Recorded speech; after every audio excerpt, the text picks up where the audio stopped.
Bonjour et bienvenue au jardin d'Écolo Bio Nature.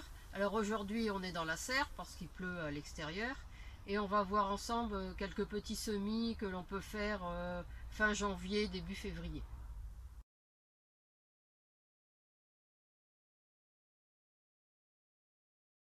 Donc on est dans la serre et puis je vais vous montrer ce que j'ai déjà semé courant janvier et puis ce qu'on peut encore semer maintenant fin janvier et début février. Alors avant de vous parler des nouveaux semis qu'on va réaliser aujourd'hui, eh bien je vais vous montrer ce que j'avais planté à l'automne et semé également et qui est en train de pousser maintenant. Alors ce sont des choux Cabu Express de deux variétés différentes. Vous voyez, ceux-là sont un peu plus petits. Et puis entre deux, eh bien, je vais semer courant décembre des épinards.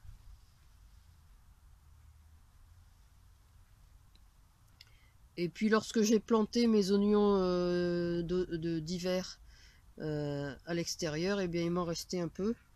Et j'en ai mis un peu dans la serre aussi. Voilà, il y a des épinards entre deux. Là on les voit bien sortir. Oui, j'en avais mis dans les bordures. Alors j'avais mis des choux aussi ici, mais ils ont été mangés. Et alors la semaine dernière, eh bien j'ai déjà fait des semis de salade. Et alors j'ai mis, vous voyez, une mini serre par dessus. Alors c'est de la feuille de chêne à couper, de la Red Ball. Et ici encore quelques oignons qui sortent. Voilà. Alors aujourd'hui on va s'occuper sur toute cette partie-ci. Et puis un peu certainement ici aussi. Donc qu'est-ce qu'on va mettre?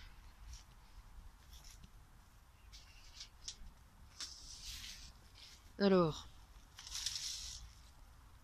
on va mettre du chou rouge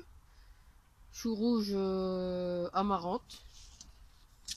Vous voyez, c'est un chou rouge qui pousse rapidement. C'est une variété qu'on peut mettre dès le mois de janvier. Là je suis pas en avance, mais enfin il y a encore largement temps puisqu'on peut le mettre jusqu'au mois d'avril.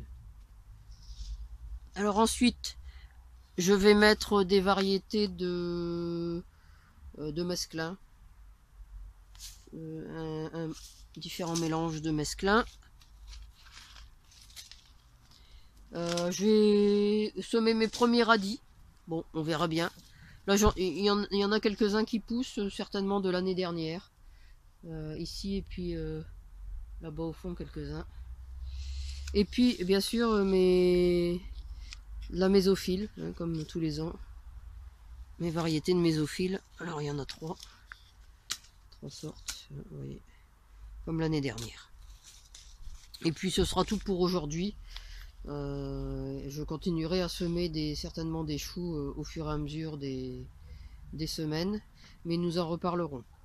Donc là, ce que je vais faire une fois que j'aurai fait mes semis, eh bien je vais couvrir d'un voile, comme ça fera une double épaisseur dans la serre et ça poussera plus facilement. Donc je vais faire les semis et puis on se retrouvera après. Comme vous pouvez le voir, je viens d'enlever le plus gros du paillage, je l'ai gardé. Je l'ai mis en tas ici. Je m'en resservirai une fois que les graines auront levé. Et donc je vais commencer par une rangée de choux rouges. Et là le chou rouge il n'est pas fait pour rester. Lui c'est juste pour être piqué ensuite. Alors que la mésophile que je vais mettre après à côté, là ça ce sera pour rester et pour être cueilli au fur et à mesure. Donc voilà, je viens de faire mes 3 rangées de mésophile. Alors je vous ai déjà parlé de la mésophile dans une vidéo et dans un article. Mais pour ceux qui n'ont pas vu la vidéo et qui n'ont pas lu l'article, eh ben je vous fais un petit rappel. Donc la mésophile, ce sont des feuilles de chou navet que l'on récolte jeunes et que l'on mange en salade ou ça peut aussi être cuit. Et après j'ai mis 2 rangées de mesclun. Alors c'est un mesclun que j'appellerai fait maison. En fait ce sont des restes de salade variété feuilles de chêne à couper qu'il me reste quand je fais mes propres graines. Et puis il n'y a pas suffisamment pour faire des petits paquets, ou c'est des fonds de paquets qui me restent, et donc je regroupe tout, et puis ça me fait mon mesclin du début d'année. Alors j'avais oublié de vous dire aussi que j'allais mettre un peu de blettes à couper. Je pense que je vais aller les mettre là sur le côté, parce qu'il y a une place perdue là. Donc je vais mettre des blettes à couper, hein, parce que en feuilles de blettes vous avez deux variétés, des blettes à cardes, c'est-à-dire la grosse tige blanche, qui se mange aussi, hein, bien sûr, et puis des blettes à couper où là vous n'avez pas de grosses tiges. Donc vous pouvez les manger en salade ou cuites. Et puis donc les radis que je vais aller mettre là un petit peu, semer quelques radis, mais pas grand chose pour le moment. J'en ressemerai plus tard. Là il est vraiment tôt en saison, mais enfin bon, je vais en mettre un petit peu quand même, comme j'ai un tout petit bout de place là. J'essaie de les mettre là. Et puis après je vais couvrir tout ça et je vais vous montrer. Alors bien sûr je vais arroser abondamment tout ça aussi. Alors voilà, le voile est posé. Alors comme vous pouvez voir, je cherche pas à ce que ce soit 100% hermétique, hein. C'est juste une petite protection pour éviter qu'en cas de petite gelée, eh bien ça gèle en dessous. C'est juste pour gagner 1 ou 2 degrés, pas plus.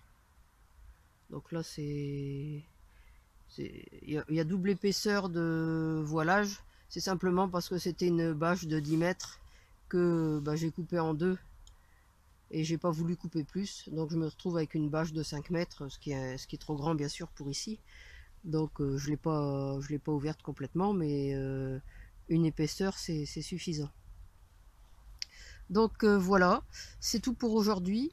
Alors je vous rappelle que pour ne manquer aucune vidéo, eh bien il suffit de vous abonner, hein, au petit bouton rouge sur le côté, et puis vous avez la cloche aussi.